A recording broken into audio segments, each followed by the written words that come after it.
You ever walk away from someone and think, wait, how did I end up feeling like the bad guy? Your chest feels tight, your thoughts feel tangled, and something inside you whispers, this doesn't add up. That's not confusion, that's manipulation. Psychologists say narcissists and manipulators use subtle psychological tactics that reshape your perception without you realizing it's happening. And the scariest part?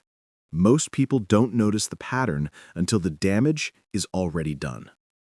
Let's break down the hidden mind games manipulators use, and more importantly, how to recognize them before they get inside your head.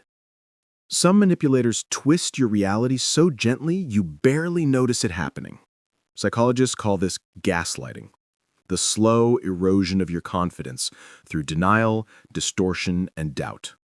They dismiss your feelings, rewrite your memories, shift blame until you start questioning your own ability to think clearly. You're too sensitive. That never happened. You always misunderstand. Over time, your inner voice gets quieter, and their voice is the one you trust. That's the trap. Others use intensity disguised as love. At first, they overwhelm you with attention, praise, affection, promises. It feels magical. It feels like connection. But it's not love. It's love bombing. The moment they know you're emotionally anchored, the warmth disappears. You're left chasing the validation they gave so easily at the start. Not because they care, but because they learned what keeps you hooked. Manipulators also use silence as a weapon. Not the healthy kind of silence, the punishing kind. The silent treatment activates the same parts of the brain that register physical pain. It's designed to make you anxious, make you apologize, make you fold into yourself just to feel normal again. It's not about space, it's about control. Some pull in a third person to destabilize you emotionally. Psychologists call this triangulation. They mention an ex. They compare you to a friend. They make you feel like someone else is doing better, trying harder, deserving more. It's not competition. It's manipulation. They want you fighting for a spot you never needed to earn. Another tactic is projection. Whatever they accuse you of is often what they are doing themselves. They call you selfish to hide their selfishness. They call you controlling to distract from their control. They call you untrustworthy, so you never question them.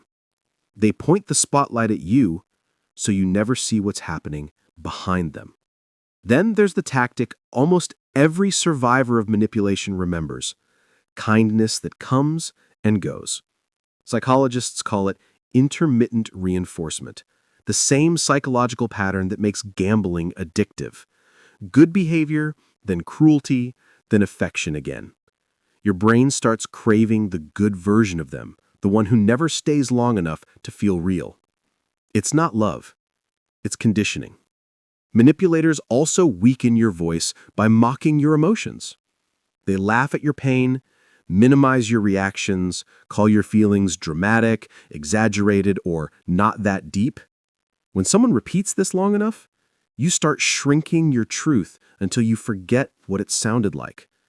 And then there's future faking, the promise of a future that never arrives. Trips, plans, commitments, dreams. Beautiful words with no intention behind them. The fantasy keeps you invested, while they take what they want in the present. It's not hope. It's bait. If any of this feels familiar, it's not because you're weak. It's because manipulators use psychology to twist human needs into vulnerabilities. Belonging, validation, understanding, love. Once you recognize the pattern, their power collapses. Awareness is the antidote to every one of these tactics. And if you want to learn how to spot, avoid, and outgrow people who weaponize psychology, subscribe. Because the fact you're watching this means you're waking up.